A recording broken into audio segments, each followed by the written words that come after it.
사랑하는 성도 여러분, 어제 하루도 주의 은혜 가운데 평안하셨습니까? 2020년 11월 12일 목요일 아침 매일 성경 말씀 묵상 시간입니다.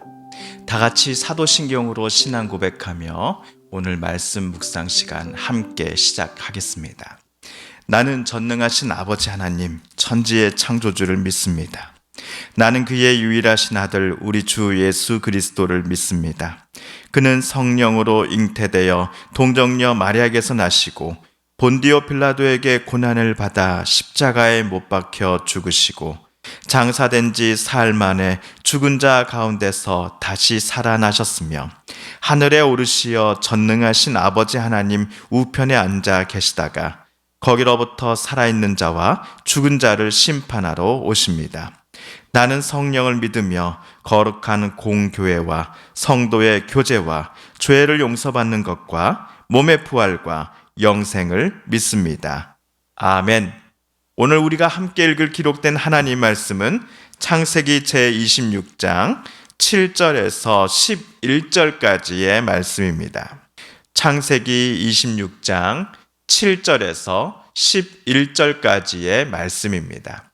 그곳 사람들이 그의 아내에 대하여 물음에 그가 말하기를 그는 내 누이라 하였으니 리브가는 보기에 아리따움으로 그곳 백성이 리브가로 말미암아 자기를 죽일까 하여 그는 내 아내라 하기를 두려워함이었더라.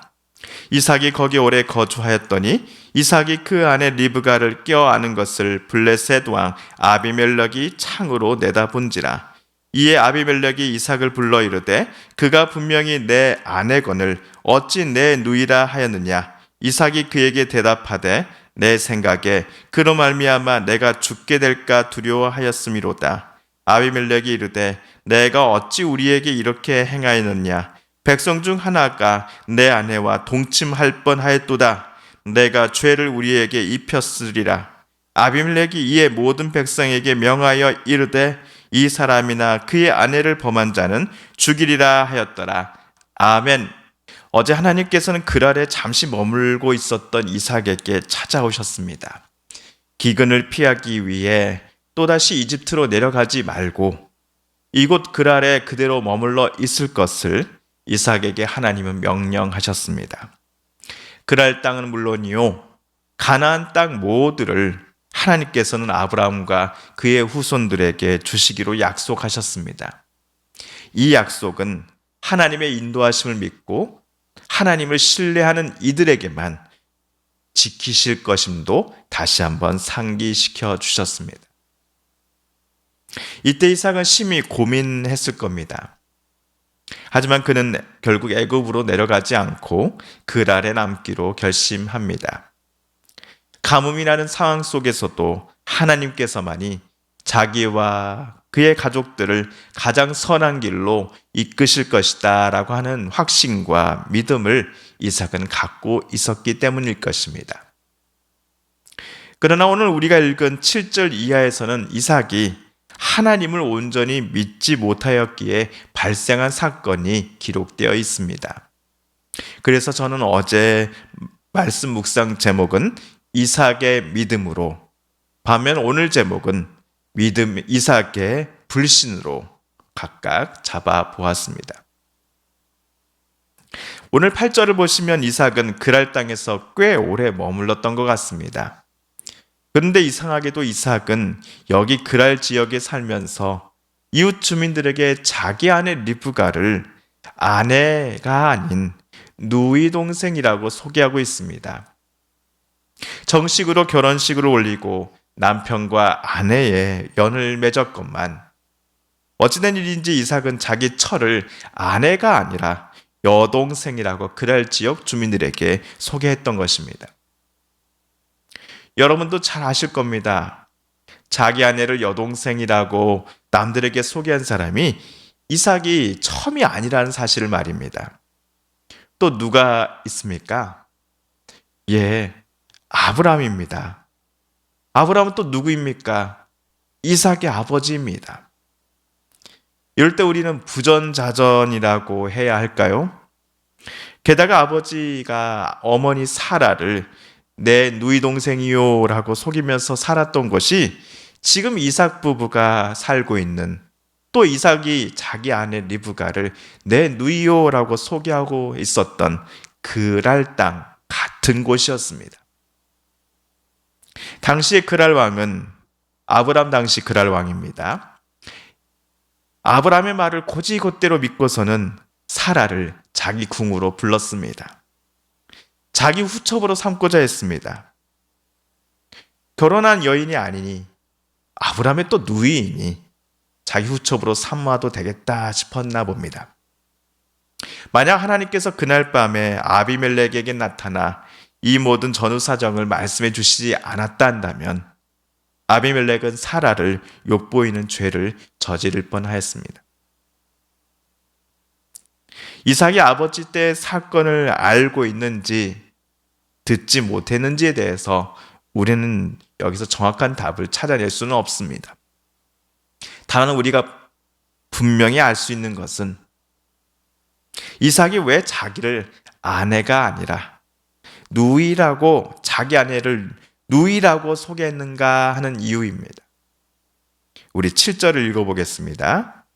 그곳 사람들이 그의 아내에 대하여 물으매 그가 말하기를 그는 내 누이라 하였으니 리브가는 보기에 아리따움으로 그곳 백성이 리브가로 말미암아 자기를 죽일까 하여 그는 내 아내라 하기를 두려워함이었더라. 이삭이 보기에 리브가는 모두에게 사랑스러운 여인이었습니다. 반면 이삭 주변에 사는 이웃들을 포함해 그랄 땅 모든 사람들은 이삭이 보기에 매우 비도덕적인 사람들이었습니다. 더 나아가 이렇게 아리따운 아내를 저들 그랄 사람들이 남편인 자기에게서 힘으로 또한 억지로 빼앗아갈 수도 있다라고 이삭은 판단한 모양입니다. 그래서 이삭은 리브가를 아내가 아닌 여동생으로 소개할 수밖에 없었습니다라고 해명합니다. 하지만 이삭의 이러한 거짓말이 정말로 자기 아내를 남들로부터 지켜줄 수 있을 것이다 라고 이삭이 생각했던 것이었을까요? 저는 그렇지 않다고 봅니다. 이삭의 거짓말은 자기 아내를 지키고 또 자기 아내를 위한 것이 아니라 이삭 본인의 목숨과 관련된 것이었기 때문입니다. 솔직히 말해서 사랑스러운 아내를 빼앗기는 것보다도 이삭에게 더 큰 두려움은 자기가 그랄 사람들에게서 죽을 수도 있다 하는 염려 때문이었음을 은연중에 그는 자백해 버리고 말았기 때문입니다. 9절입니다. 이에 아비멜렉이 이삭을 불러 이르되 그가 분명히 내 아내건을 어찌 내 누이라 하였느냐. 이삭이 그에게 대답하되 내 생각에 그로 말미암아 내가 죽게 될까 두려워하였음이로다. 오늘 이삭의 거짓말은 두 가지 불신 때문에 일어났습니다. 첫째로 이삭은 그랄 사람들을 불신했습니다. 그랄 사람들을 향해 비도덕적이고 성적으로 타락한 사람들로 이미 이삭은 낙인 찍어 놓은 상태였습니다. 하지만 그랄 왕부터 시작하여 그랄의 모든 사람들은 이삭의 오해하는 정반대의 사람들이었습니다. 남의 아내를 빼앗는 것이 얼마나 큰 죄악인지를 그랄 왕을 포함해서 그곳 사람들은 잘 알고 있었기 때문이었습니다. 물론 외국인으로서 낯선 나라, 새로운 지역에 와서 산다는 것은 쉽지 않은 일입니다. 하지만 이삭의 경계심은 보통의 수준을 넘어서서 이웃을 일방적으로 악한 사람으로, 나쁜 사람으로 낙인 찍어버린 단계까지 올라와 있었습니다. 선한 사람마저도 이삭은 이미 악마화 시켜버렸던 것입니다. 나는 절대적으로 선하고 의로운 사람, 반면 우리 가족 빼고는 모두 나쁜 사람, 우리를 잡아먹으려고 하는 사람이라고 하는 극단적인 이분법적 사고로 이삭은 그랄 땅에서 살고 있었던 것입니다. 마치 신약에서 나오는 이방인과 유대인 사이에 그 높은 담과 반목 갈등이 생겼던 이유 중에 하나는 유대인들이 우리 민족 빼고는 모든 민족이 지옥에 지푸라기와 같은 하잘것없는 못된 존재라고 하는 그런 선입관 때문이기도 하였습니다. 하지만 그럴 사람들은 이삭의 선입관 판단과는 정반대의 성품을 가진 착한 사람들이었음을 오늘 말씀을 통해서 우리는 알 수 있습니다. 모든 사정을 알게 되었던 그랄 왕이 자기 궁으로 불러다가 이삭을 심히 꾸짖었을 때 이삭은 얼마나 부끄러웠을까요? 또한 오늘 이삭이 가진 제 두 번째 불신은 하나님을 향한 불신이었습니다. 어제만 하더라도 우리는 하나님을 향한 이삭의 신뢰와 믿음을 매우 칭찬하였습니다. 하지만 하나님을 향한 신뢰와 믿음이 끝까지 계속되어야 하건만 이번 일에 있어서 그는 며칠 만에 하나님께 어떠한 질문도 도우심도 요청하지 않는 사람으로 바뀌어 있었습니다.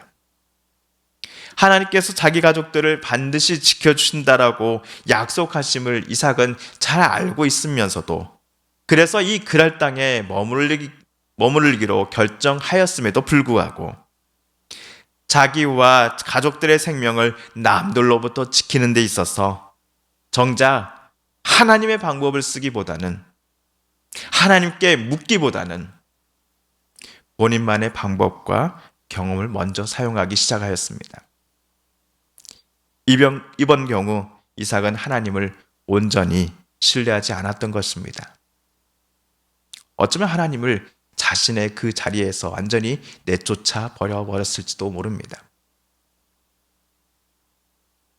가끔 우리는 주변 분들이 한때 나도 과거에는 믿음이 강한 사람이었지. 아유 무슨 소리야, 나도 학생부 청년 시절에는 믿음이 어느 누구보다도 뜨거웠다고 라고 과거에 뜨거웠던 신앙생활에 대해 이야기하시는 분들을 종종 만나곤 합니다. 하지만 하나님을 향한 신뢰와 믿음은요, 단 한순간으로 어느 한때로 끝나서는 안 됨을 오늘 성경은 우리에게 말해주고 있습니다. 과거가 아니라 또한 어제만이 아니라 오늘 이 시간이 그리고 내일 또 하나님을 향한 우리의 신뢰와 믿음 이것들이 점점 더 강해지고 하나님께 더 가까이 나감이 있어야 하며 또 하나님을 향한 우리의 사랑과 그 신뢰가 더 커져가야 함을 오늘 성경은 우리에게 도전하고 있습니다. 이삭의 아버지 아브라함도 중간중간 하나님으로부터 멀어질 때도 있었고 하나님을 온전히 신뢰하지 않았던 때도 분명 있었습니다. 하지만 모리아 사건 이후로 아브라함은 육신의 힘이 닿을 때까지 전적으로 자기의 인생을 하나님께 내맡기며 살았습니다. 이제 아버지가 보여준 그 믿음의 본을 아브라함의 아들 이삭도 따라갈 것인지 말 것인지를 이삭 본인이 결정해야 할 시기가 찾아온 것입니다. 사랑하는 성도 여러분, 오늘 창세기 말씀 묵상을 통하여 하나님께서 저와 여러분에게 주신 말씀과 또 도전과 응원의 말씀을 기억하며 이 시간 우리 함께 기도하기를 원합니다. 또한 우리 성도님들과 가족들 중에 하나님의 고쳐주심과 일으켜 세워주심을 놓고 간절히 기도하는 분들이 계십니다. 이 시간 그분들의 이름을 부르며 우리도 함께 기도드리겠습니다. 코로나19로 신음하는 이 나라 이 땅 또 온 세상을 하나님 어서속히 회복하여 주옵소서, 고쳐 주옵소서, 구원하여 주옵소서. 수고하고 애쓰는 정부 지자체 모든 공무원들과 관계자분들이 또 눈에 보이는 것 보이지 않는 곳에서 수고하고 섬기는 의료진들과 또 그 밖에 모든 자원봉사자분들이 지치지 않게 하여 주옵소서. 또 코로나로 인하여서 힘들어하며 아파하며 낫기로 원하는 이들이 어서속히 회복되게 하여 주옵소서라고 이 시간 기도하겠습니다. 마지막으로 우리가 가지고 나온 간절한 기도 제목 하나님께 아뢰며 하나님의 은혜 보좌 앞으로 더 가까이 나아가겠습니다. 함께 기도합니다.